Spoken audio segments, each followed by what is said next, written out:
Welcome back. We'll be starting our second session for the day.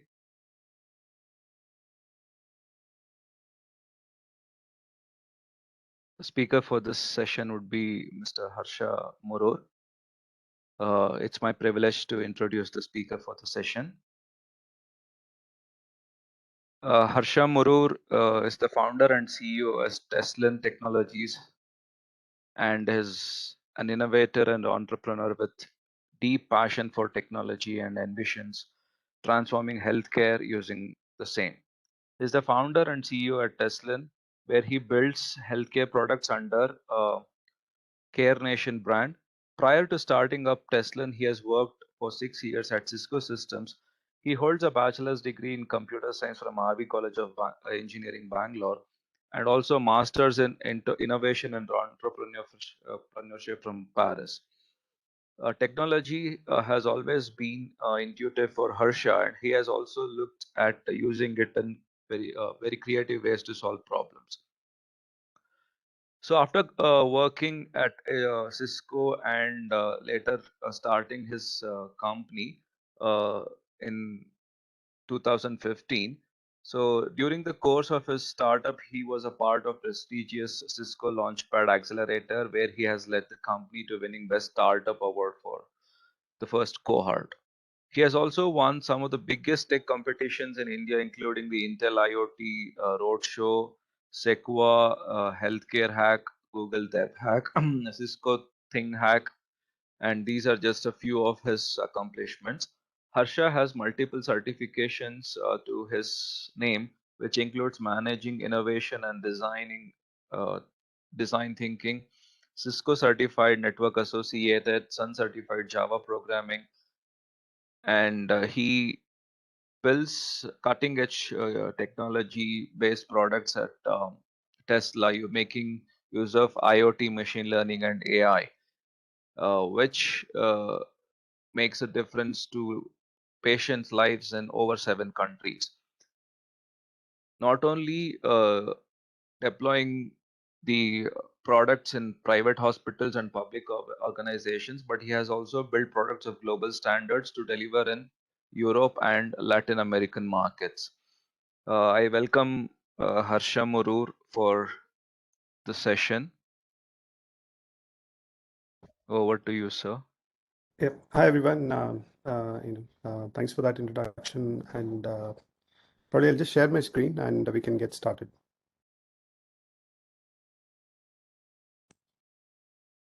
Please do let me know once you can see my screen. Yes. You can just start with the slideshow. I think it's fine. Okay. Yeah. So everyone, today the topic for my session is smart and connected healthcare for smart cities. And I'll be touching upon, the topic in 4 broad sections. I would start with an introduction to healthcare, which generally is ignored. I mean, we presume that we understand healthcare very well, and then we ignore. So let me just go over, an introduction to healthcare. Post that, we'll get into an introduction of healthcare data, right, and what it entails, what is healthcare data and stuff. Next, we'll get into what is smart and connected healthcare for smart cities, and also in terms of what is being done as a global, work, and also work in India. And I'll end the session with the work that we've been doing as Teslan and Care Nation, right, in terms of delivering smart cities and healthcare in a lot of different regions. So without further ado, let's get into. Okay, let me see what happened. Okay, the layout got messed up. Just give me one moment. Let me just move this to the slide.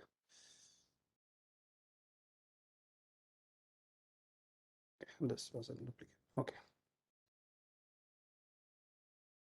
Yeah, so let's start with the introduction to healthcare, right? And in terms of the basic structure for healthcare, the structure is pretty darn straightforward, where we look at the 2 actors in this field. One is the providers, and then there are patients, right?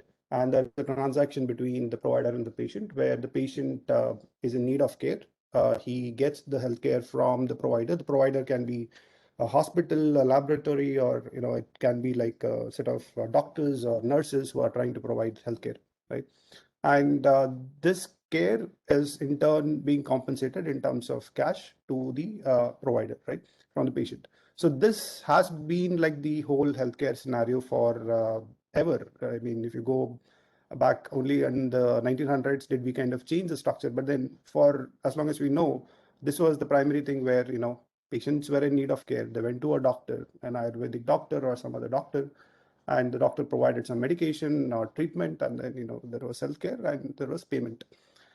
So this simple structure started becoming a problem, right? Where if you look at healthcare, with the innovations and advancements in healthcare, things started becoming more and more complex in terms of the treatment methodologies, in terms of diagnostic expense that were involved. And in general, the specialist became scarcer, and then, there was more time spent on reading, so you had to get the return on investment. So the complexity actually increased the cost, and also you had more and more people now wanting to afford healthcare, or wanting to get healthcare, and that became like a problem for patients who are trying to get healthcare, because once you get to the doctor, you go bankrupt, then you are under a huge financial stress. And also, if you don't pay the doctor enough, then he is also not able to kind of provide adequate care, because he's not got adequate payment. So this becomes like a problem as healthcare actually advances. So we get into the solutioning part of it, right, for solving this healthcare challenge. And that is where you have like the risk pooling that comes into picture. So you have, a population of 100, and that, a handful of them probably will fall sick, and then, might need a procedure and stuff. And they will go, let's say, if they had to pay everything by themselves, then it would cost them a fortune to get that healthcare that they need.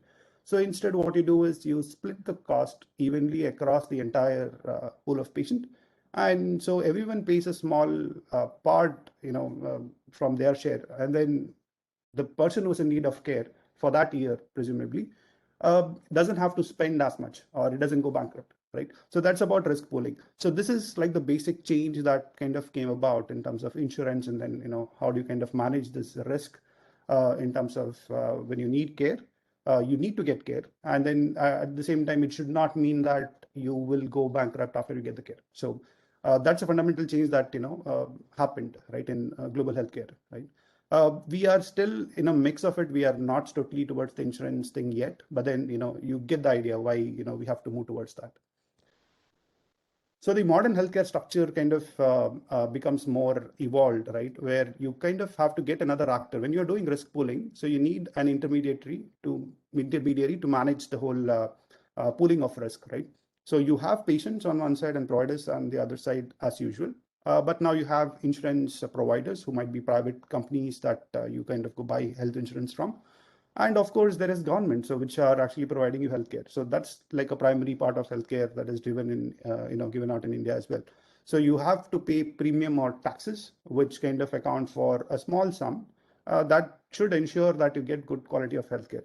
So if you look at the healthcare systems around the globe, it's a mix of the two modes, where you have compensation directly given out from the patients as well, and also the payment to the providers through an insurance provider or through the government, right? Like, for example, you have now Ayushman Bharat, and which is like the biggest healthcare insurance policy that came about in India, right? So that's really important, and that's kind of the innovation that kind of takes place, so that all of what we are speaking about later on, let's say smart and connected healthcare, and sophisticated surgeries or treatment plans and all that, can actually be afforded by doing something like this in terms of the entire payment process, and how you can actually handle the cost of healthcare. So this is the fundamental change that we need to understand very well. And also in terms of how countries work. For example, in US, it is more private health insurance players that are dominant. But if you go to countries like UK, where NHS provides the most of the healthcare, there you have, like, you're paying taxes and then you're getting healthcare. Same thing goes for many European countries, and even India. It's like a mix. We are kind of in a transition phase where we will get into more of the mix of both private and government healthcare insurance. But we should move out of pocket expenses very soon. So today you have a lot of out of pocket expenses where you pay for healthcare through your pocket. and that needs to kind of change. So moving on, so let's speak about the types of providers within healthcare systems, right? You have, of course, the primary providers who are medical professionals. You have physicians, nurses, physician assistants, or it can be midwives and dentists and whatnot. And also on the other side, you have organizations. So you can have like a group of physicians or hospitals that are there. You have smaller clinics. You have labs that deliver diagnostics. You have different labs with imaging modalities. You have pharmacies that give out medication. So all of these are kind of different types of providers. And also you can have another classification in terms of the levels of care that you normally need as a patient. So for a broad classification, you can have like 4 types. One is the primary care, which is the most common type of care. You go to a clinic or a PHC, to get this kind of a care, and it's generally done in an outpatient setting. So the outpatient setting is one where you just go there and then you get the treatment and you come out the same hour or the same day, right? But inpatient setting is sort of you get admitted and then you get surgery or inpatient care. So that's the difference between outpatient and inpatient. And on this, the secondary care is something that is a mix of inpatient and outpatient, where you would have like specialists, let's say cardiologists or nephrologists that you kind of getting consulting from, or you're getting a small procedure from. Then there is tertiary care, where you might have super specialists that are treating you. You want to have a cardiac surgery, so that's kind of referred to you by a secondary provider or a primary provider, and you are getting a surgery. So that's like tertiary level of care. And then you have the last level of care, where you might have a very specialized or a rare complication, and you might need let's say very complex therapies like radiation therapy and whatnot. So that way those are limited in nature, but at the same time available only at the super specialty hospitals and settings. So moving on, right, what are the challenges, right, when it comes to this quick introduction to healthcare? So there are 3 main challenges that we all look to address, right, when we are doing this connected healthcare or technology solutions to healthcare. They're going to be under these 3 headings, right? So the 3 challenges that we look to tackle. One is how do we reduce the spending on healthcare, and at the same time it's not about decreasing quality, it's about reducing or optimizing the costs on healthcare.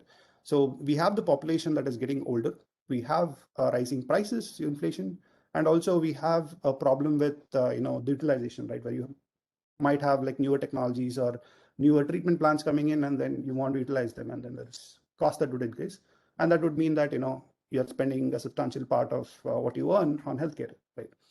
And then there is the challenges with quality of care. So in terms of quality of care, it would mean that whether there is underuse, meaning to say that the essential treatment that is required, right, is it being made available to the patients or not? For example, now you have COVID vaccines not being available, so it needs to be available. It's essential, and how do you kind of make sure that it is available? Then there is overuse, and you might have people who are administering services without need for that service. For example, now that that Ayushman Bharat insurance is available, there might be surgeries that happen to patients even without them needing it, right? Just because you get insurance money, right? So there might be those problems of overuse, and then there is misuse. I mean, just that the quality of the care provided is not right. I mean, you might have problem with the delivery of care, errors in delivery of care, just neglect, willful neglect, all those kind of problems that you might want to solve, right? Those are challenges around the quality of care. Then the last part, which is something that technology seeks the most to to solve, is the problems with accessibility of care. So in terms of accessibility of care, you have problems around lack of insurance coverage. I mean, in terms of what is covered, what is not, is the population covered with insurance or not?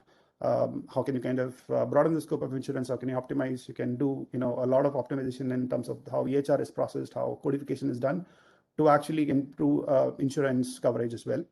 There is the lack of providers. There is not good specialists available in the remote areas or rural areas. There is not enough nursing staff. There is not enough people to monitor the patients at home. So all of these things are different lack of providers part that you need to solve. Then there is also this problems around socioeconomic disparities or cultural issues, right? That you have where the patients, might have challenges in terms of access to care because they can't afford care, or the care is just too expensive or not available in the region. You might have cultural stigma around a certain quality of certain kind of care, and that is something that we need to solve. I mean, that's an interesting use case, right, in terms of how let's say um, technology can actually address cultural issues as well, right? So let's go with one of the examples, right? For example, breast cancer screening, right? Here, the traditional methods for breast cancer screening is self-examination, where again there is a stigma. People don't really understand that very well. And then if you want to kind of go and test out or screen women for breast cancer, and you want to do a mammogram, it is complex. And then also there is a lot of stigma attached to this, right? And what is the other way to do it? I mean, is there something that is both non-invasive and then it's not really so complex as going and standing, in front of the X-ray and stuff? So there is devices like Nirmai that is there, where they have like an AI-enabled thermal scanner that can actually detect breast cancer. So those are things where you can actually solve those cultural issues as well. Then there is language barriers, and how you can localize and internationalize, and then have people get access to the care that they need. So this kind of ends the introduction to healthcare. If there is any questions, just stop me and then ask, or I'll just continue to the next section.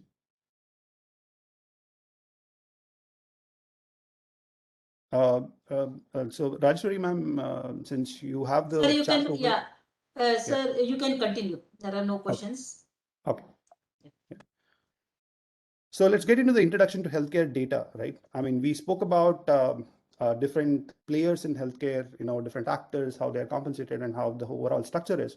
But specifically for us, what is important as from building smart cities or smart applications, we want to know what's the source of data, where are they generated, how they interact. So this kind of gives you a map of different sources of data and their relation. For example, you have patients. Patients might get their pharmacies delivered through a pharmacist. So you have data that gets generated on the pharmacist side, and also there is an order that is placed from the pharmacist side. So you have the data that is related to the patient. Then there is a medical researcher who has published some article, and then probably the patient wants to kind of get access to that article about cancer and stuff. So there's a relation there. But there is a researcher who is creating research-related material.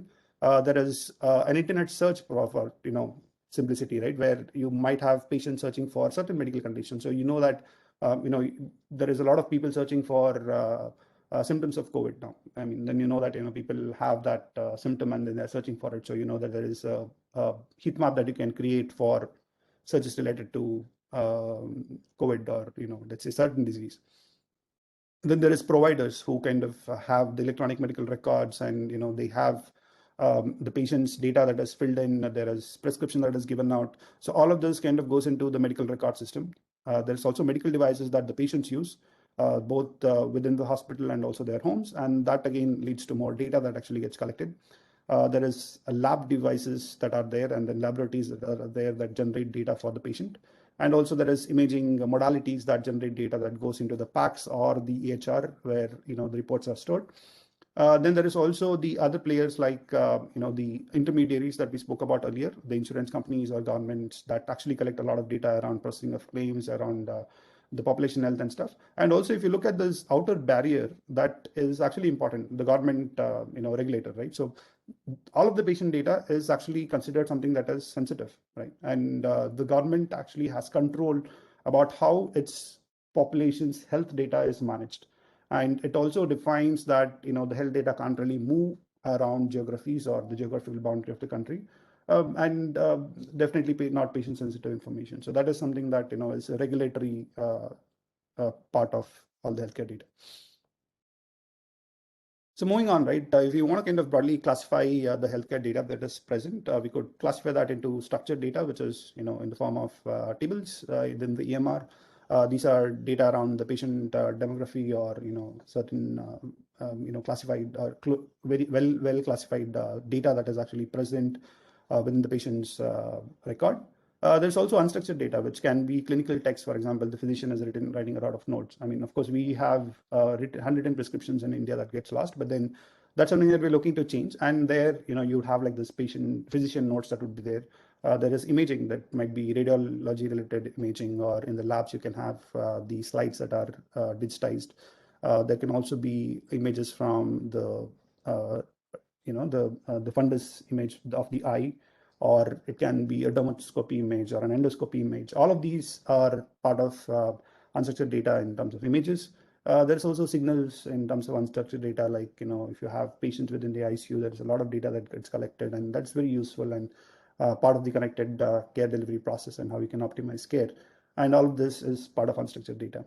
You could also look at different sources of data again, in terms of how they are actually classified. So you can have EMR related data, you have claims related data, you can have pharmacy records, you can have surveillance related data, and there would be patient generated data from their own smart devices or Apple Watches and stuff. And also the researcher generated data that we spoke about earlier, and the population health data that the government goes out and collects a lot of data about the patients and the population. So that's about population health data. So all of this data can actually help us in terms of optimization, and then we'll see about how it kind of connects to smart cities as well. There's another thing that we need to definitely know when it comes to kind of defining healthcare systems or understanding healthcare system, which is around the data standards that are there for interop or storage of data. And on the other hand, we also need to know about the knowledge graphs that are available to understand codification or relations, right? So in terms of the transport standards, there are these few main standards. I'll not go over all of them, but then the definite essentials that you need to know is FHIR. There is a standard called HL7, which stands for Health Level 7, and they had like the version 2 APIs that was most prominent. And now everything is being replaced with the version 4 or FHIR APIs, FHIR. You need to understand what's the way data is structured within FHIR for all sorts of healthcare data, for procedures, for events, for the patient demographic data. All that is actually well defined, in terms of how you store and then how you transfer data within FHIR. There's also a standard called Direct, which is again implemented by the major EMR providers as well for messaging. There is DICOM standard for the images that we spoke about earlier. So you have your X-ray images or CT or any other modalities. Those images are transferred and then stored in the form of DICOM. And there is also others for prescription exchange and stuff. There's also the content standards in terms of storage. There is the HL7 V2, V3 we spoke about earlier. There is CDA for exchange of clinical documents. There is also the other terminology standards. The terminology standards are the knowledge graphs as well. So you have something called as ICD-10, which is an international classification of diseases. So you have a whole lot of diseases that are codified, so that when you have a diagnosis, instead of trying to kind of type in your own thing about the diagnosis, you can just codify it. So you are selecting one from the list. It's also localized into a lot of regional languages, so you can do your diagnosis and it will be internationally the same. So you have a codified system. There's also CPT, which stands for the procedure codes. So you have like a whole bunch of outpatient procedures that are there coded. So that if someone delivers a certain quality of a certain kind of care, what is the kind of care by just looking at the code. So this is important when you are trying to handle insurance and then you're trying to limit insurance abuse, and also forming like a system where compensation for insurance can be standardized. So that's where this CPT kind of comes in. There is also the other standards like SNOMED CT. SNOMED CT again has a huge database of different sort of diseases and conditions and how they are correlated and stuff. So there is also standards on lab related findings called LOINC. So it actually forms a standardized nomenclature for all different lab information. There is something called as RX norm, which is for the drug databases or formularies. So you would know exactly, what are the different types of drugs, what kind of drug is it, how does it interact with another drug, so drug-drug interaction and things like that, right? The knowledge graph actually gives you a lot of information. So you can actually use this information to build intelligent systems that are aware of, what the context of the data is, and also how that data affects a particular condition that you're trying to kind of evaluate and stuff. So those are again different knowledge graphs that you would want to kind of know about. Along with that, there is also security standards. As I said earlier, healthcare data is sensitive, and we need to kind of handle that with care. So there are two standards that are prominent, which is HIPAA in the US and GDPR in EU. So these are two things that you need to be aware of. I'll just quickly touch upon HIPAA as well. So in terms of patient sensitive data and also writing systems that handle patient data. So one of the important things you need to understand is what is protected health information. This is a law in US, but in India, we soon will get into it with the data protection laws and all that coming into play. We will have variations of that for healthcare data as well. And the NDHM standards that I'll touch upon later will also kind of dwell upon how patient data needs to be handled. So patient data that is, protected health information is nothing but health information which has got an identifier of the patient. So you know exactly what patient has got what symptoms and what conditions and stuff, or what medication he's on. So that is the sensitive data we're speaking about. You definitely have laws like HIPAA that actually allow you to kind of, have certain guidelines in place where you speak about how you kind of can keep it private, the data. How you will handle security around the data, and if there is a breach, how you notify the patient about the breach, and also how you kind of are going to keep the patient data safe and secure. Along with that, there is also the overarching, ethics thing that you need to be aware of. So there are like 3 different types of ethics that would combine here, where you have like the general ethics with healthcare information that you're handling. There is also the ethics around IT and how you handle customer information in general.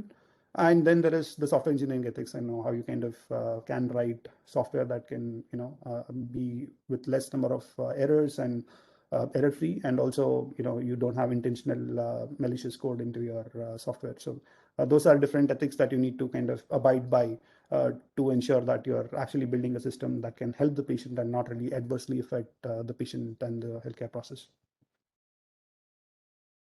So moving on to the next section, any questions so far around the healthcare data? No, sir. Okay. So coming to connected healthcare and smart cities, right? On a high level, when you look at smart cities and a lot of tech, we kind of tend to forget that it is not about the tech; it's about the patients, right? So what connected healthcare intends to do is put patient at the center of care, right? You have the patient-centric care, a platform that you try to create with the connected healthcare systems, where there is a whole lot of these tools that you bring in around collaboration, analytics. You have IoT and the patient unified view and coordinations and standards that you kind of put in terms of digital healthcare. Which again kind of interact with different healthcare players around governments in terms of smart cities, how they can actually deliver better care for their population, in terms of primary care providers, how they can provide better care depending on the needs of the population health. There is also the remote monitoring of patients that can happen from home, so that they are getting better care delivered at the comfort of their home. There can be secondary care, diagnostic related services that are reminded and then required for the patient, and also the pharmacy reminders, pill reminders, and then pharmacy delivery, and all of that centered around the patient's needs. So if you have like a patient, it's about 2 things. One is about how you can improve the health of the patient, and also how you can improve wellness overall in terms of the population health. So this is about what connected healthcare is about. Then of course, when you look at it from the tech perspective, you have the most important 2 elements of smart healthcare. One is the IoT platform. Swati did speak extensively on the Internet of Mobile Things and Internet of Medical Things, and how it is used in healthcare and how it can help healthcare. So I won't really be touching much upon it, but then on the other side, you have healthcare platforms, right, which kind of have a lot of components like your PACS system that handle your images. You have EMR or EHR systems that handle healthcare data. You have healthcare data exchange platforms like NDHM coming in. So we'll speak about that, and then how you have that healthcare data exchange that is created.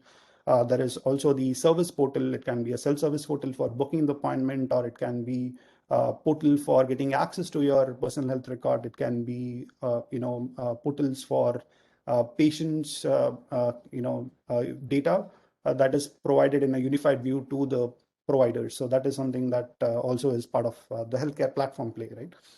Then of course, the IoT play, where there is connected devices, not just within the patient's home. We generally look at connected devices within the patient's home, and then we get all excited about it. But then there is also another a segment that is equally exciting and that can really mean a change in the bottom line for the hospital's outcomes, which is around the ICU, right, where you have a lot of different devices connected within the ICU, and the data from those devices when centrally monitored, and then if you can apply algorithms on it for AI-based or ML-based probabilistic modeling of the outcomes, you can definitely improve the kind of care that is given to the patient within the ICU, and thereby improve the outcomes within that hospital. So you have generally more people dying within the ICU than the operating theaters. So, once they're out of the operation theater, you need to kind of monitor them and then ensure that the patient stays safe during the critical course of his journey.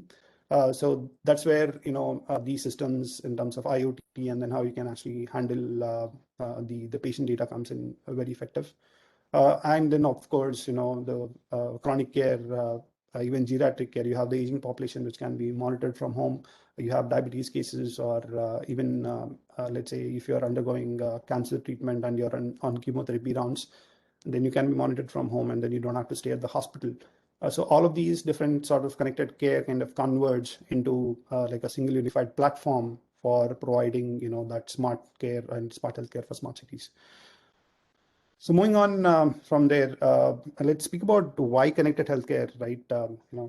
Definitely we spoke about the high level healthcare issues. So this does also come under that high level healthcare issues.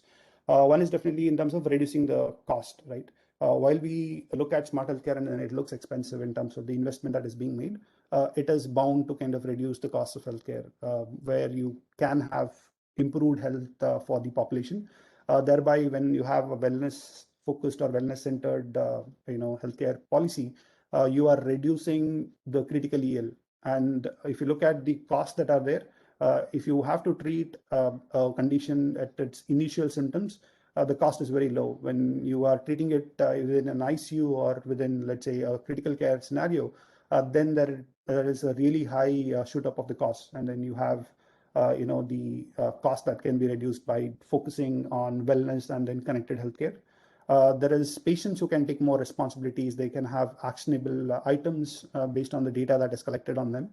There is also the other section where the caregivers or the care providers get better insight into the patient healthcare. For example, when you go to the doctor, right, you generally don't take all of your medical records, right? Sometimes you just go there, walk in, and then sometimes you take a medical record, but it's not comprehensive and complete. So there would be missing data points. And also when he's looking at you, he's looking at an instantaneous data. Let's say today, you had this condition where, your BP was high for some reason, but that is the instantaneous data on which he has to take a call, right? Vis-a-vis if you, let's say, have a data that is there for the entire year, right? And also of all your past consultation, the doctor knows what your condition is, whether it has been improving, whether it is deteriorating, whether he needs to change the medications, whether he knows that there is an allergic reaction that you have to a particular medication. All of that data, when presented to the care provider, allows him to give you a better treatment and a better quality of care. So there you are improving the quality of care and also reducing the cost of care, right? And again, when you have patients getting access to care from their homes, you are increasing the accessibility of care. And then there is this a whole rural patients and stuff. When we speak about smart cities, we only think about cities, but then it's not about cities alone. It is also about the connected rural areas and the development of those areas and how you can improve access to those areas. So there again, you can actually improve the access to healthcare for the patients by giving them health portals on their app. They are able to kind of take a consultation.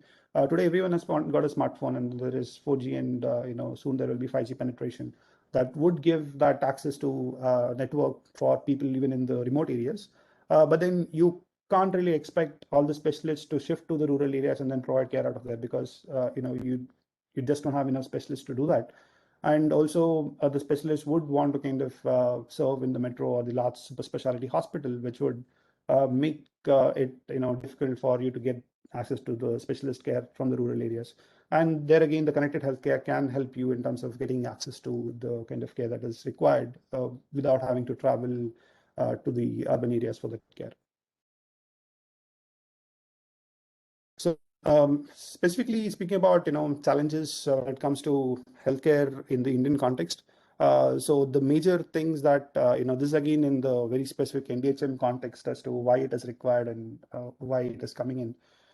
So you have people who don't have access to their medical reports. So you might have taken a say lab investigation last year, but then you don't really keep a record of that. You have lost it. Or it might be people who are illiterate and then they don't really have a history of their records.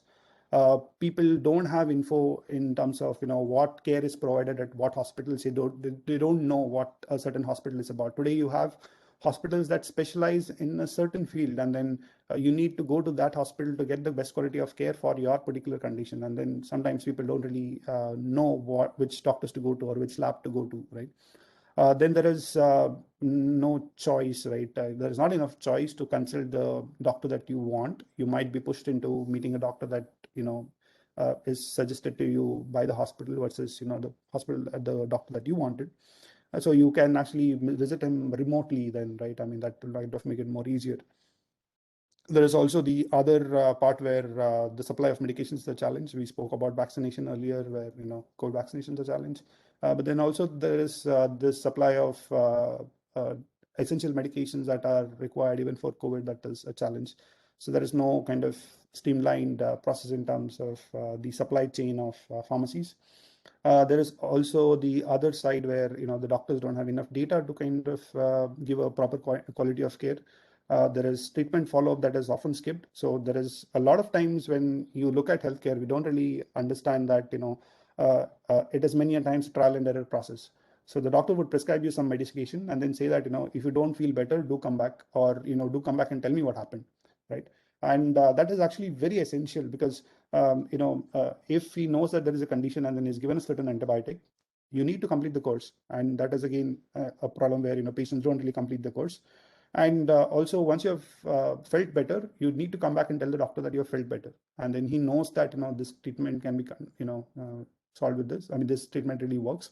Or two, if you don't really feel better, you're supposed to inform the doctor that you don't feel better, not really go to the next doctor and say that that doctor's medication did not work. So that is something that needs to be followed up. I mean, the follow-up is also very important for healthcare data.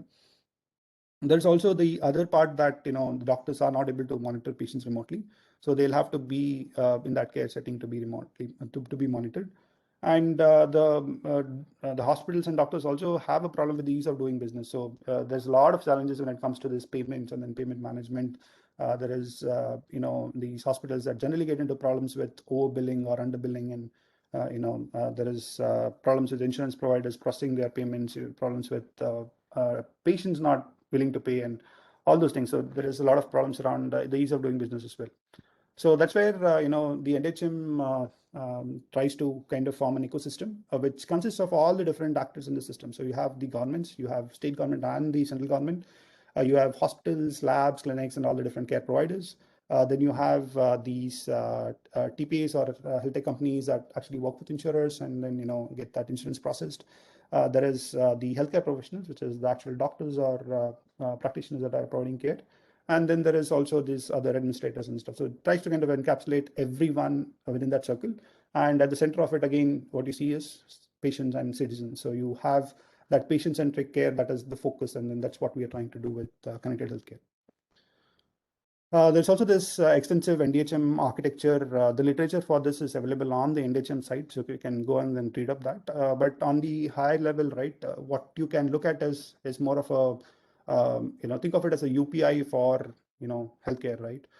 So what happens is the NDHM tries to act as a healthcare exchange. So what you do today is, let's say I am a patient at Apollo, right? So when I go there, Apollo actually maintains a healthcare record for me as a patient, right? But the moment, let's say, I want to move from Apollo to, let's say, Narayana, right? I only have that printed records with me. I don't have my healthcare information, which is mine, right? The patient is the owner of the healthcare information.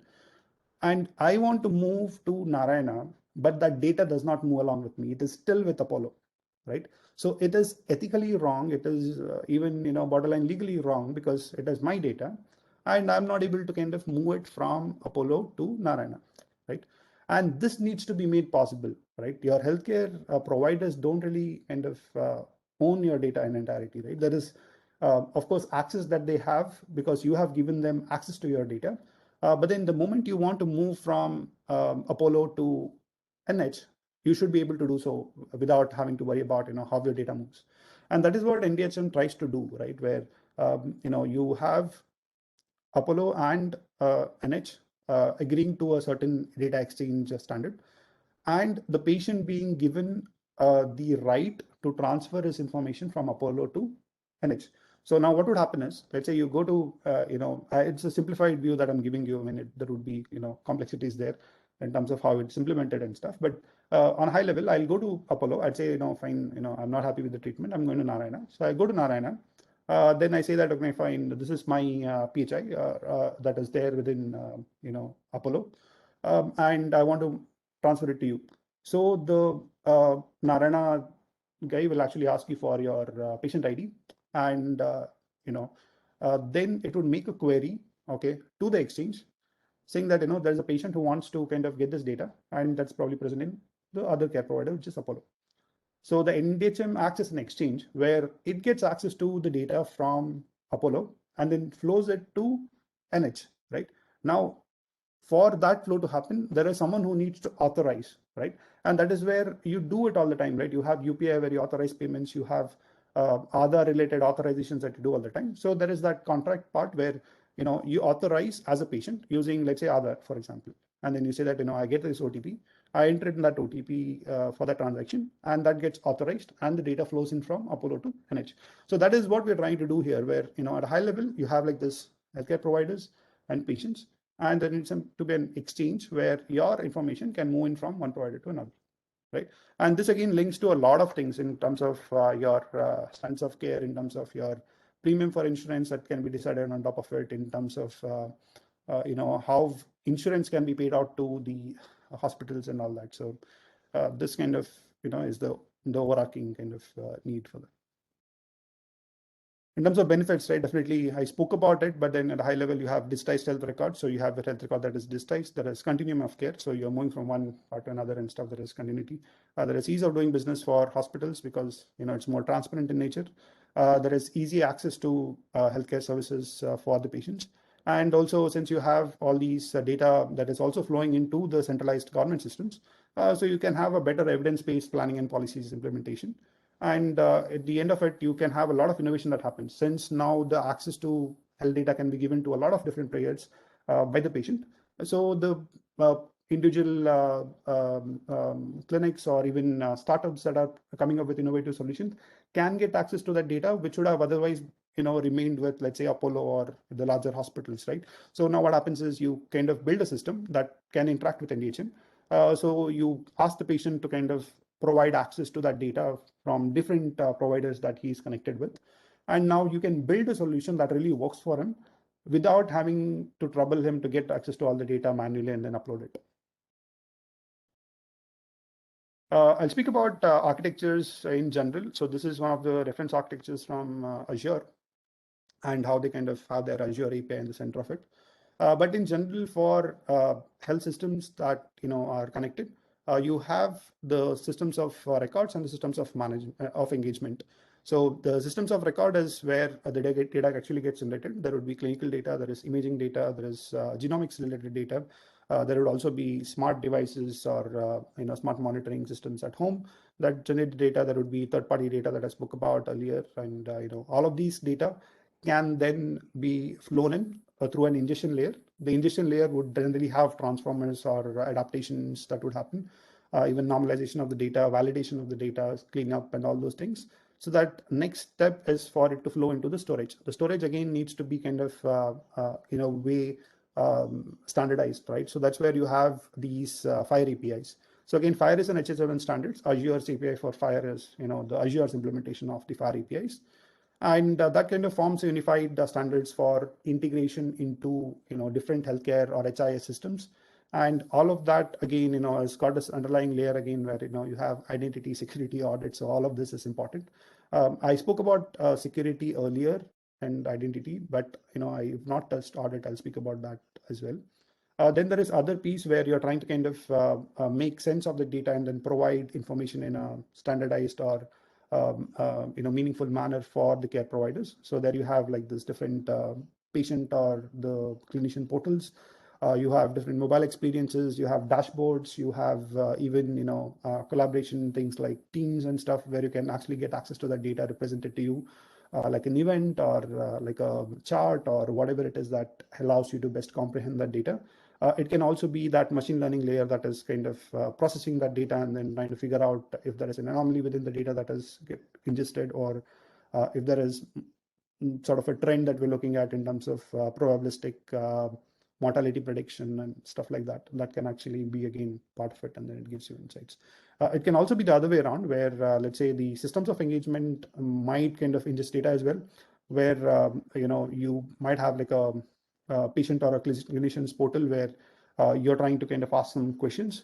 Then there is this AI or chatbot piece where there is a learning that is happening, and as well as answers that are given out simultaneously. So you might have like this piece of chatbot that works with your knowledge management in the background, and it can intelligently kind of do the NLP on the questions that are asked and then provide contextual answers to that particular patient.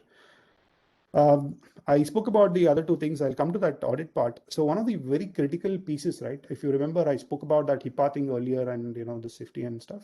We spoke about actually telling the patient if there is a breach, right? Now this will only happen when there is audits in place, right?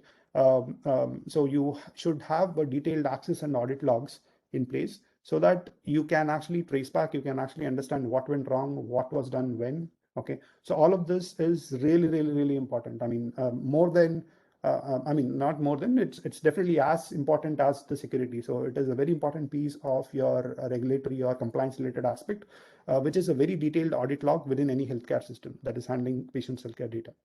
So that is another, important piece that we need to be aware of. And that again forms, part of that horizontal element in terms of identity, security, and audits.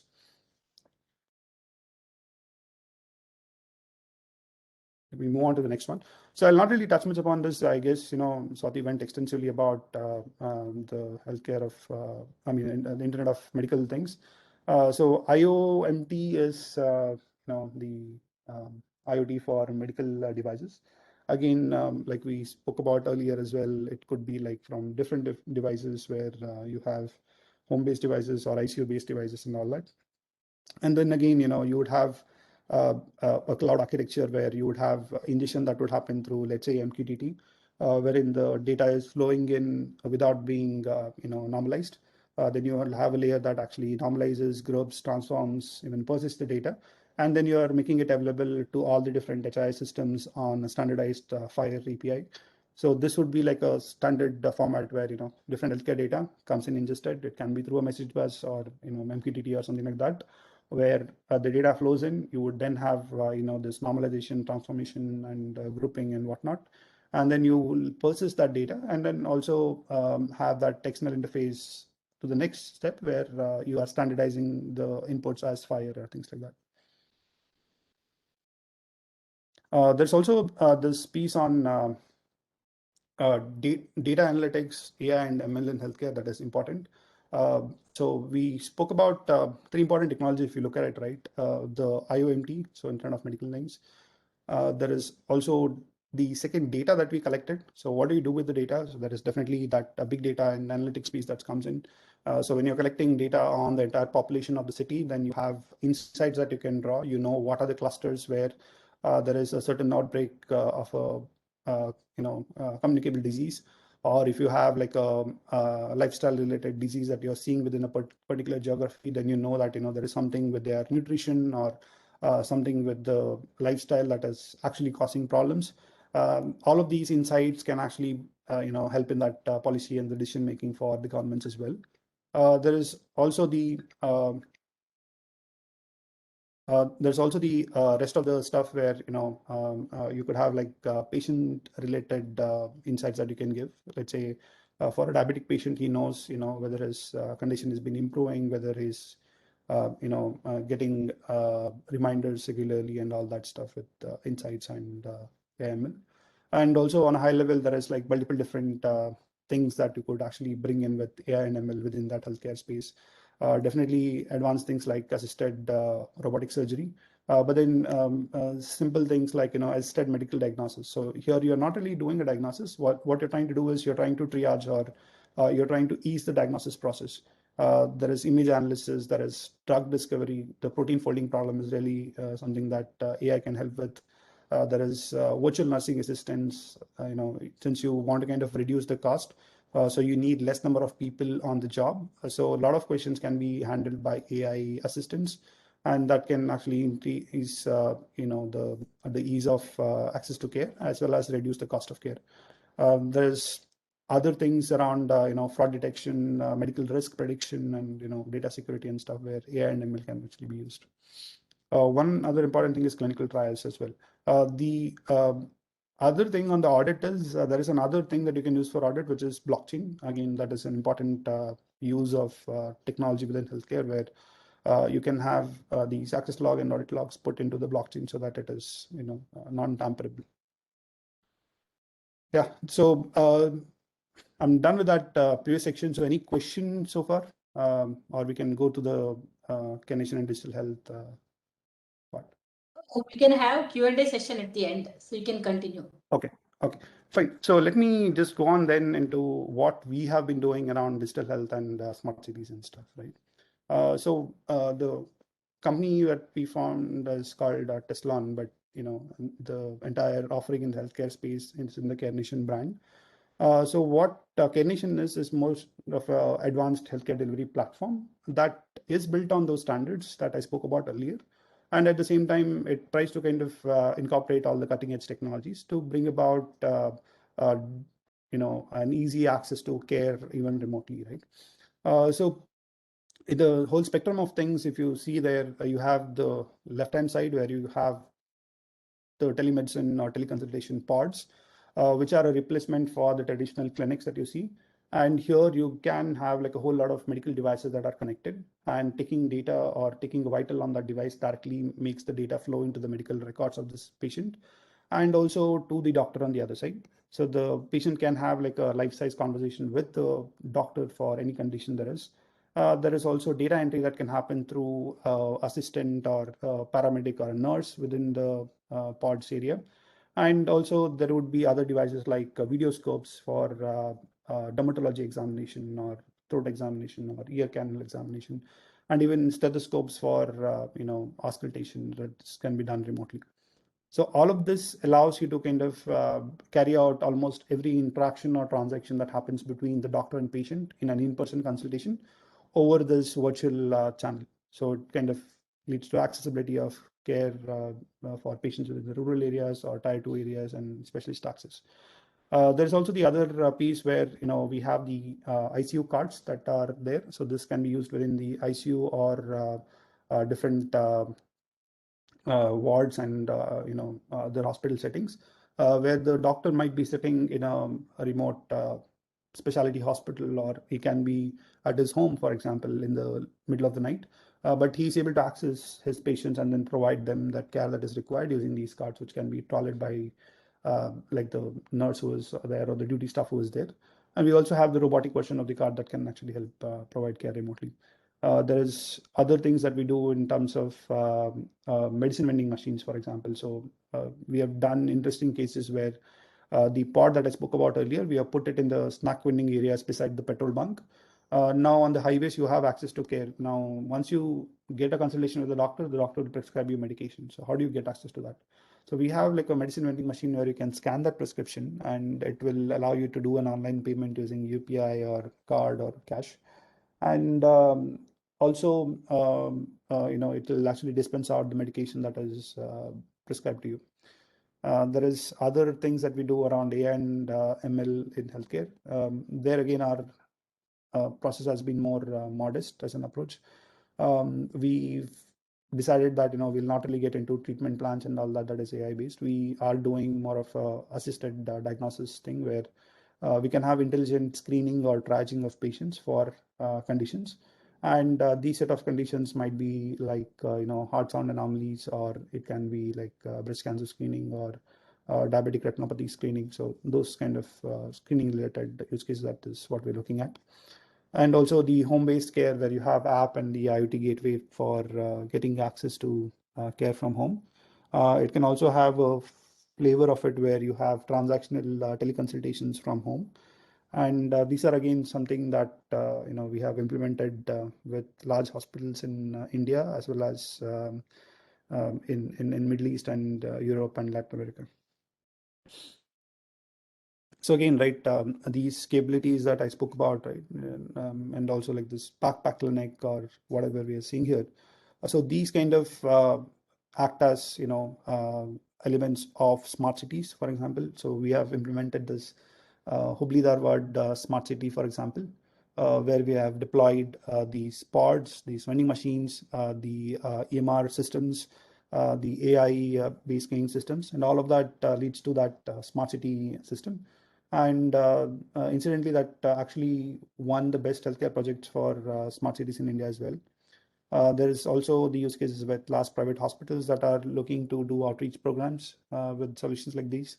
The government healthcare projects are also a major spending. For example, in Greece, we are working with their national telemedicine network, where we have connected about 70 different islands to mainland hospital now.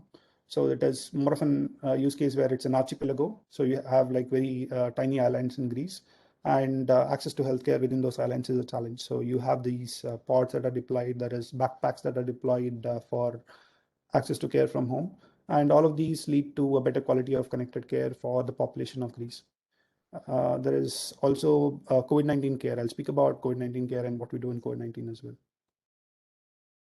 I spoke about those different sections, so I'll touch upon it in a little bit more detail here.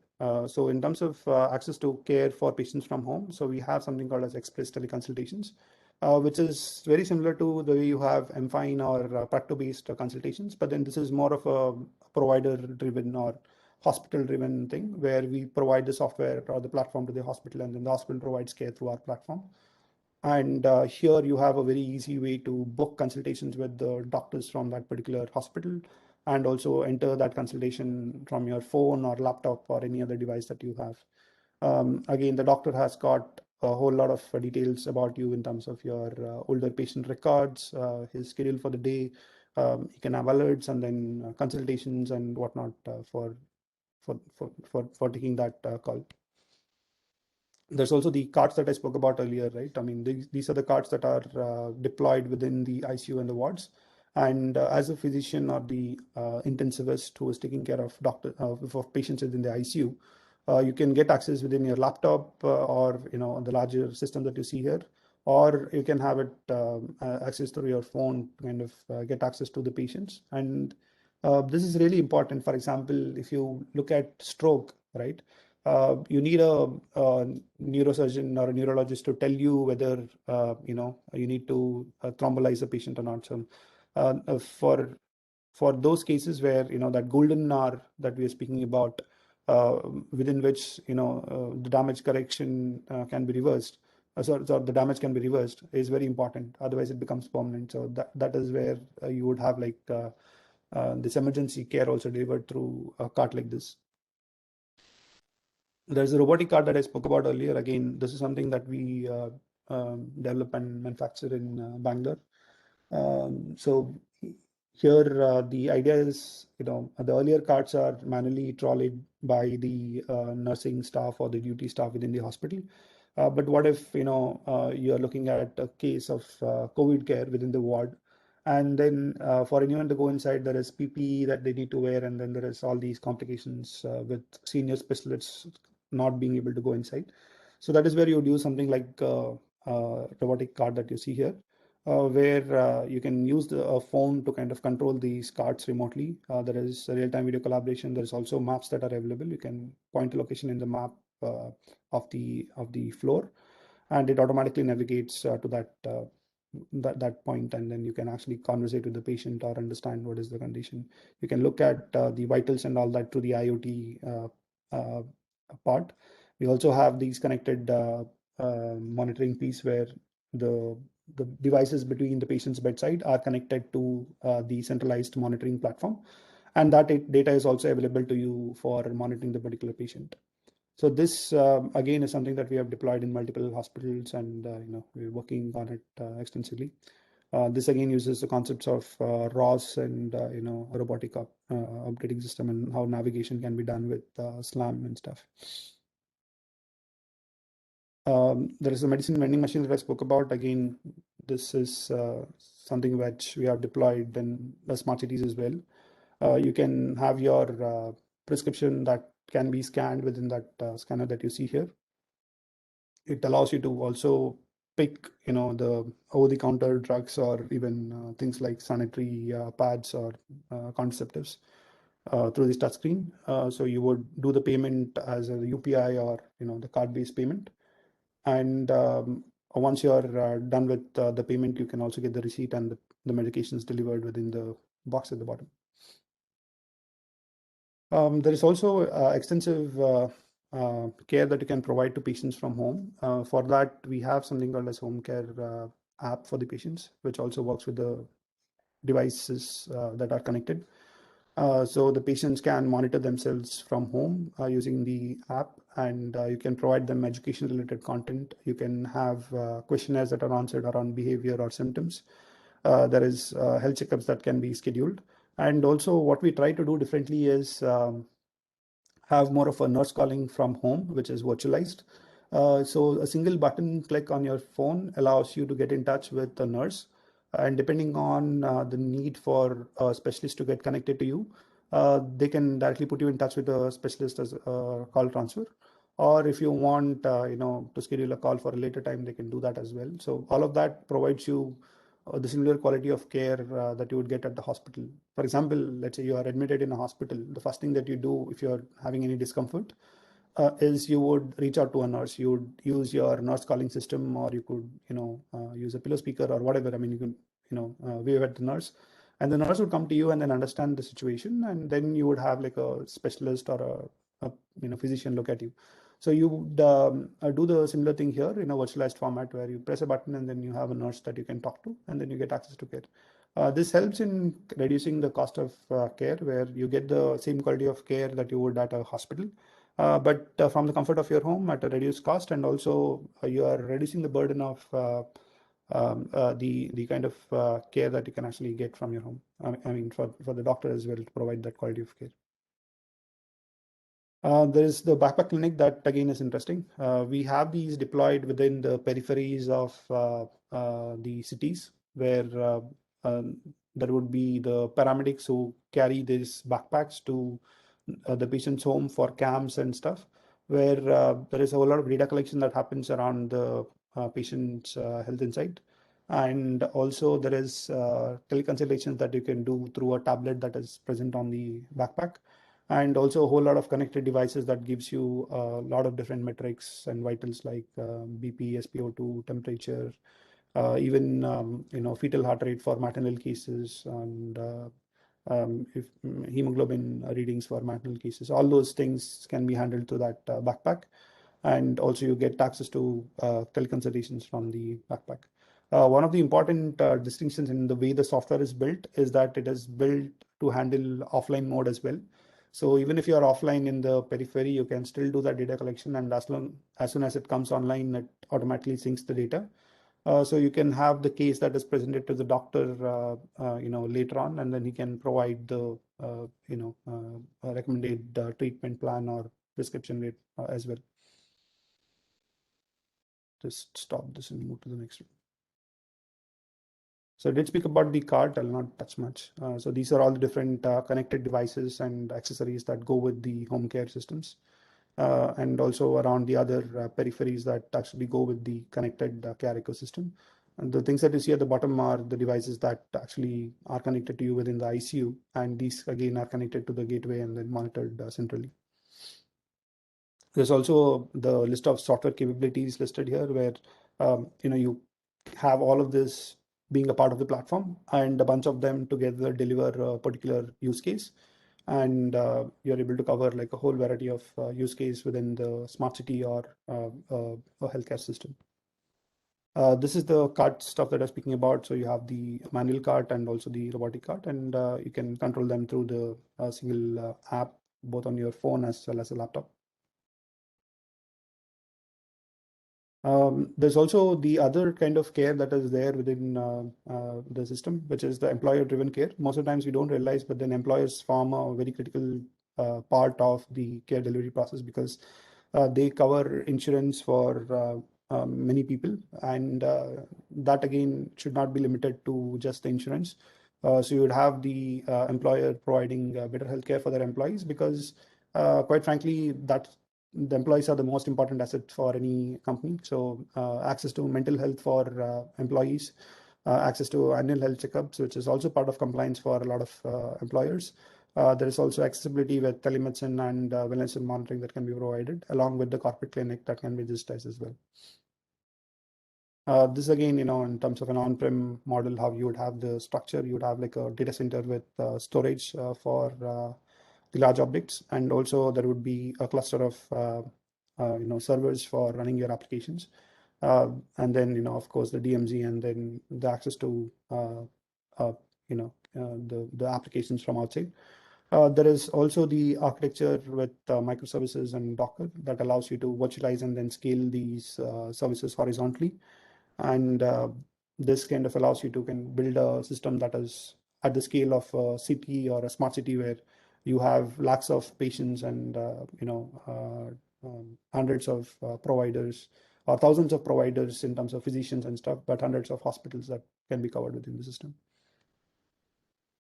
This is some of the pictures of our deployment within Spain and Greece, where we have our systems deployed for telehealth. There's also deployments within India with Narayana, or other use cases that we have deployed with. I'll just quickly show you a couple of videos around the COVID-19 care and stuff. So this is with the COVID-19 care within Victoria Hospital, where we have this cart within the hospital that allows the specialist to conversate with the COVID patient, and since he can't really get in as a senior specialist, he can still provide that care that is required for the patient. There's also the remote controlled carts that I spoke about earlier. So if you look at the cart, it is actually navigated remotely using the the app on the left side. So you get that remote view of the hospital, or the of course, there is another video of the same card being used for a different cardiac ICU, where you're trying to kind of provide late night intensive care rounds for the patients within the ICU. So there is connected devices on the other side, which kind of gets all the data that is required along with the cards video and the conversation that is happening.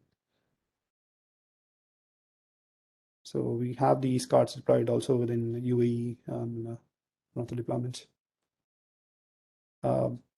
This is a quick video of the medicine vending machine. So you have like the appointment that ends with the prescription that is printed out on the pod. So once the prescription printout is obtained, you can actually take that prescription to the medicine vending machine. So you can select that scan prescription.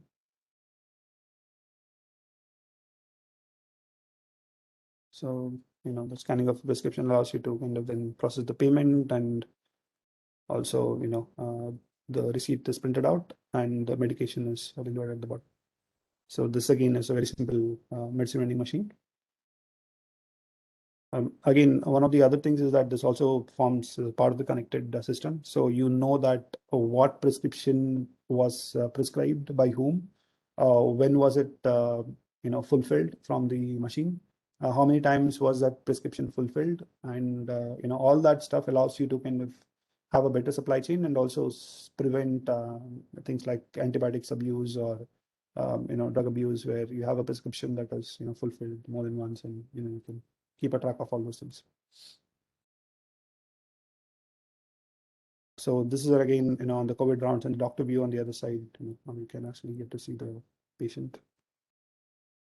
So these are again pictures of us doing the cart within the COVID care scenario. This again is interesting because building a healthcare system that is, abiding with the global standards allows you to not just deliver better quality of products within the country, where we have like very large players like IHH or Narayana Health who have adopted our system, and even smart cities like the Hubli Dharwad smart city, and even in Rajasthan we had one of the smart cities that we deployed. But also take this to countries like Europe, where there is GDPR and other compliance that needs to be met, and you can deliver the same products there. We have deployed it in Middle East, for example, and we have deployed it in Latin America and stuff. And also for the work that we have done, there's a lot of recognition that we have had as well. I remember that Swati did speak about DST and stuff, so we were also supported by DST under their Kavach program. And of course, we had Cisco's acceleration as well. So I'll probably end it here and take questions. So you have my contact info on the screen, so you can reach out to me at any time. Thank you very much, Harsha sir. I think the time was not enough. Hopefully we'll catch up sometime. We were actually getting a lot of information. Okay. We'll take the first question. Is it single patient healthcare system with group of hospitals or single patient healthcare system with individual hospital? If it is a group of hospital system, then how the preference will be decided about that patient? That's the first question. Okay, so let me see if I can understand that question right. So what you're saying is whether it's a single patient healthcare system with a group of hospitals. Yes. Yeah. Yes. So again, it depends on how the hospital or the provider itself is structured, right? For example, if you look at, let's say, Apollo, it is not really a single, it's a single entity, but then they have like hundreds of hospitals, right? And data would seamlessly flow in between those hospitals today, right? Where you have a centralized EMR or EHR that they kind of hold. But if you look at, let's say, hospitals that are just individual clinics, there might be EMR or practice management suites that they use, but they would hold information only for that hospital, right? It would be a single hospital. And again, the NDHM play is going to come in there, where let's say you're moving from Apollo to, let's say, a smaller hospital as well. If both of them abide by the NDHM standard, then there should be flow of data that you had kind of given to Apollo flowing into the smaller clinic as well. So that is how it would be structured. And again, I'm not sure what is it that you are asking in terms of how the preference will be decided about the patient. So what are you speaking about in terms of the preference? You can probably unmute yourself and then ask that question as well.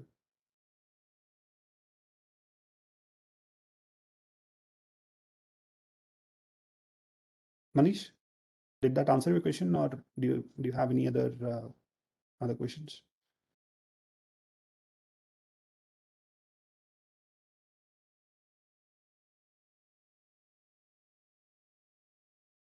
Dr. Balchandra, am I audible? Yes, sir, you are audible. Okay. There is some sort of an echo.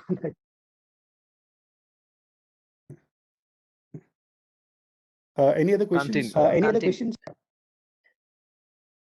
I think you have switched on two places. That's why.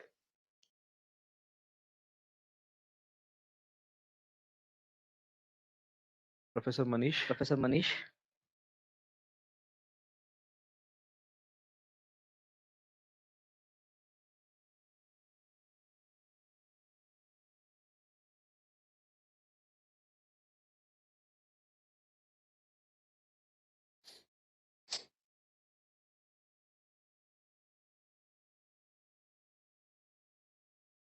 Hello. I guess Yeah, I there is guess some Dr. Ravi, echo. yes. Okay. Dr. Ravi has a question. How would the privacy policy be handled? Yeah, so this is again an interesting thing, right? Where we do not have a data privacy law yet in India, so we're just still under a debate. So what would happen is, right, following the standard data privacy law, you would also have like the healthcare data privacy law. For example, in US there is PHI, which is a law which is around protected health information, and clear guidelines on how you actually handle health information. But then there is also the health data, which is valuable not just for the patient but also the entire population or the entire human race, right? Without which you can't really have good algorithms or models that can help the forwarding of research and technology.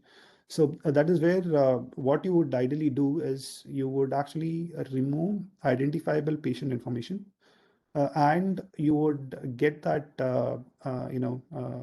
that cleaned up patient information for research as well as solutions that you're trying to build with AI and ML and data. So that is where the idea is to separate out identifiable information or demographic information, which can actually tell you who's the patient and stuff. Versus you can just say that there's a patient who is a male and then 50 years old, and he's got all of these data associated. So that is how you would actually handle privacy when it comes to getting access to that data and working with that data. Then again, also in terms of your question around portability and privacy around it.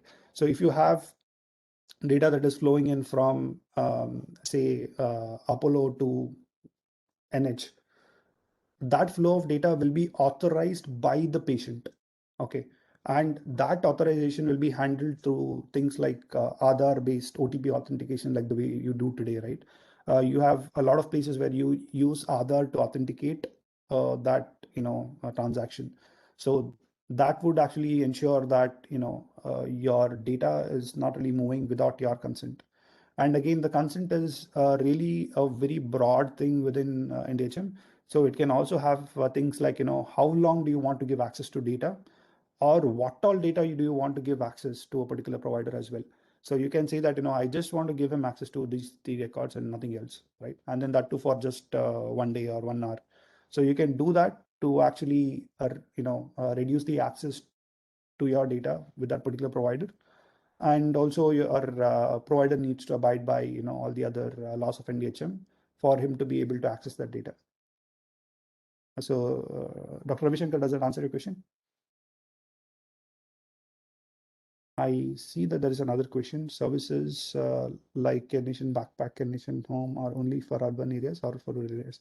No, it is actually for rural areas as well. For example, in the Western Ghats, we have deployed the Keynesian Backpack in 2 locations. Again, you have a lot of really remote areas within the Western Ghats in Karnataka where access to care and then access to doctors is a big challenge, and they have like very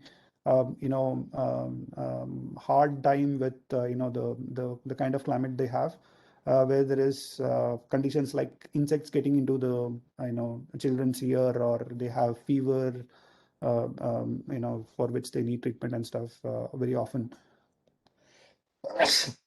And sorry, and what we've done is deploy these backpacks within those locations where there would be patients who come, get screened, get access to consultations from doctors from the taluka hospital or district hospital. And the project that we did in 2 locations, right, is recognized from the Karnataka Knowledge Commission. They have Karnataka Jnana Ayog or something. So it is like the advisory body to the Karnataka government. And they have also put it up for CSR programs as an approved project. This was vetted by the healthcare department of Karnataka as well. And also for the same project, I mean, in a different location that we did in Karnataka, it also won the Scotch Award for social impact as a project. So it is well suited for those rural population as well. But then again, when it comes to healthcare, accessibility is tricky. We only look at rural or poor people as people being challenged with access to healthcare. But then if you look at a guy who is poor within large metro, he also has problems with access to care because he doesn't have insurance, he doesn't have a good government hospital nearby, and then he's dependent on private hospitals, but then he can't get access to care at that cost that the hospital is providing, right? So that is again an access to care challenge. And also, if you look at guys who are super rich, right, like NTPC, NTPC is again our customer, and we do remote healthcare for them. They light every third light bulb in India. Okay, that's how big they are. And they have a lot of money. I mean, NTPC is not really a small organization, but then they have access to healthcare challenge because their plants are generally in the middle of nowhere. We present. They have a corporate clinic, but then you can't really have specialists located at that clinic because the doctors will not stay there. And the only option there then becomes remote healthcare, where you have guys like Narayana, whom we are tied up with, and they provide access to care to the patients or the employees of NTPC. So even there, you have access to care. So it uh, again applies in multiple different settings, and it is not limited to, let's say, rural or urban thing.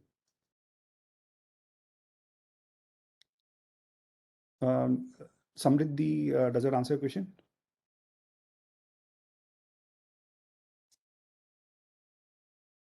Okay. Any other questions from anyone?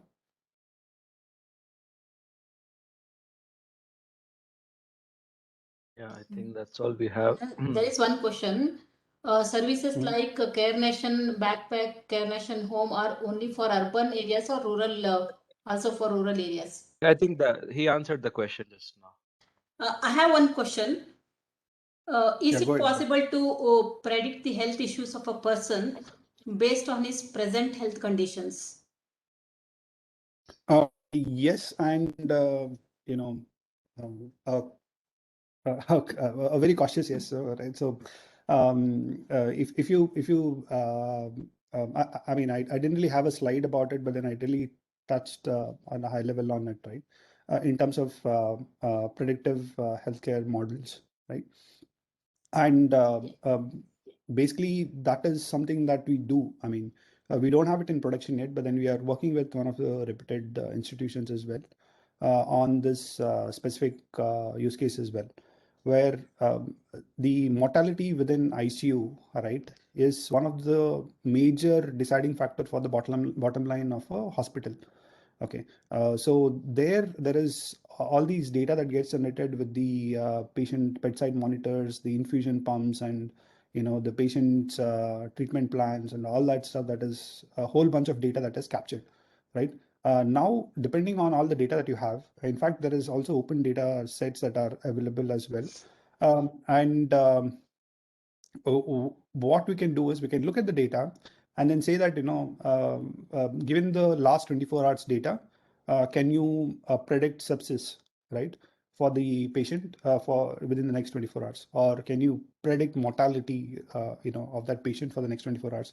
And that is really something that is predictive, say, insight.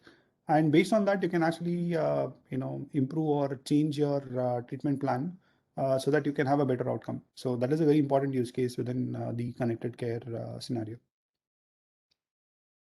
And in that case, what are the parameters that need to be monitored? See again, right? I mean, I didn't really touch upon this, but then if you Okay. look at the healthcare data, right? So there is EMR data that is there, right? And that EMR data would have data around the patient's demography, the patient's condition, the patient's past history, the patient's the medication that is given to them. There is also a lot of these conditions that are codified and then already present for that particular patient. Then there is these ECG monitors, or the bedside monitors that have ECG, SpO2. There is blood pressure, and there is also temperature probes. There is O2 probes and also CO2 probes. All those devices are already there, and then they are collecting data, right? In many cases, they are also connected. I mean, they already have centralized monitoring station. They call it CMS or CNS, centralized nursing station, which gives you a dashboard of all the beds. There is 10 beds. There is 10 sets of devices, and they're getting that insight. And then there is the other things like infusion pumps and ventilators and all that that is attached to the patient. And you have also data from there. Again, some important for monitoring, some not that important for your kind of use case. Now, what you would do is actually use all of that data that is getting generated as a secondary use, right? Your primary use was, that was already collected for some other use case, but you will use all of this for generating a predictive model. So what happens is, you look at the outcome for the historical data, and then also you use this data that is present already within systems that actually kind of can give you an insight as to what is going to be the ultimate result. So based on that, you would then kind of create a model and use that data that is already being collected sometime for a secondary use, which is prediction on mortality. Does that thank you. clarify? Yes. Which website we have to refer for healthcare data? So if you want to work on a project, what is the website? Yeah, there is a whole lot of websites that you can refer. But what I would actually suggest is, right, for someone who is actually starting off with, let's say, healthcare, and then specifically AI and ML, because I understand IoT is something that we're speaking about, but the next frontier is definitely AI and ML in healthcare. I did borrow a couple of slides from Stanford Medicine. So if you look at the healthcare data and the other classification slides, I did borrow from there. So there is a good course on Coursera that you can definitely audit without probably paying, I guess, from Stanford Medicine, which is a specialization for AI in healthcare. So I would recommend that you would actually go through that. It is very detailed with the kind of actors within the healthcare system, the kind of ethics that you need to follow, the kind of data that gets generated, where it gets generated, how you need to handle. There is also the patient's matrix that you can create with different sort of conditions, and then how you can actually map that data, how you can get clinical insights from that data. So it's a very detailed course. I would definitely recommend starting there. Of course, there is other things that you can do. There is, I mean, interestingly, there is one more blog around. There is applied singularity that you can actually search for. So I know the guy personally. He maintains like a thing in terms of latest advancements in IoT and AI/ML, not just in healthcare but other spaces as well. But then specifically a lot of things around biohacks, and then also the advancements with AI and then models in predictive healthcare systems. So I would recommend that as well. What I can also do is probably post this session. I can send you like a set of links that you can then give to everyone else for content that they can actually get through, and that probably can help. Yeah, thank you very much. Any other questions from anyone else?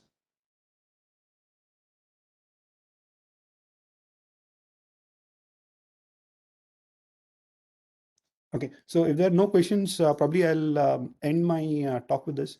So while I spoke about ethics and security and safety and all that, that is one of the things that is something people generally tend to ignore, right? In a way. And also when Swati was speaking about medical devices and stuff, I know it is easy to get carried away with medical devices. But see, the reason medical devices are expensive is not because they are expensive to make, right? It is expensive to research upon, okay, it is expensive to get them certified, right? So if you look at a average medical device, right, if there is a medical device, I should have spoken, there is classifications around medical devices. When it comes to US, it's the FDA.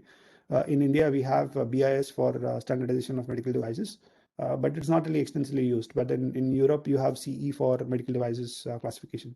Now, FDA is, definitely the tricky part, right?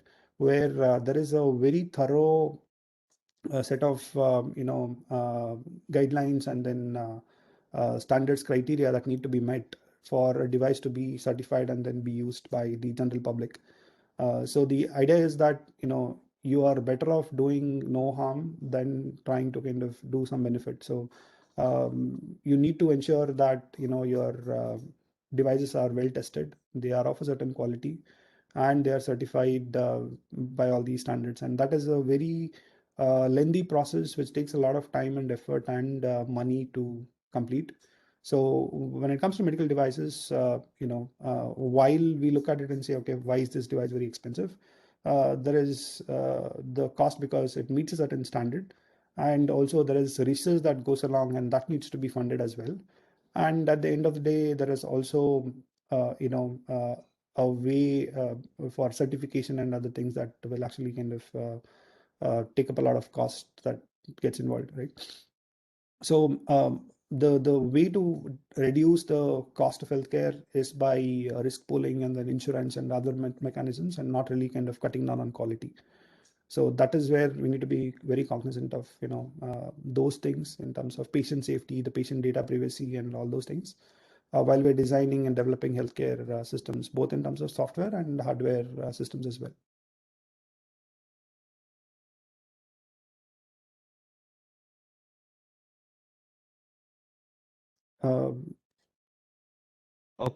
I guess that's all the questions. Thank you very much, Harsha sir, for so many insights, such detailed insights, and very happy with the session. Not enough, actually. We can go on and on. So thank you very much for your time. I thank all the participants for your interest. So any questions can be posted, and Harsha sir would take it offline. But I think we'll stop the session here. We'll conclude here. Thank you very much, Harsha sir, again. It's a very Okay. nice and Fine, informative session. Dr. Balchandra and Rajeshwari. Yeah. Thanks. Thank you very much, Harsha. Thank you. Thanks, Thank you. everyone. Bye. It's a wonderful Yeah. session. Yeah. Very good. Very informative. Yeah. So next session will be starting at 3 p.m. Yeah. Thank you. The feedback link is above. You can actually post the feedback. Thanks.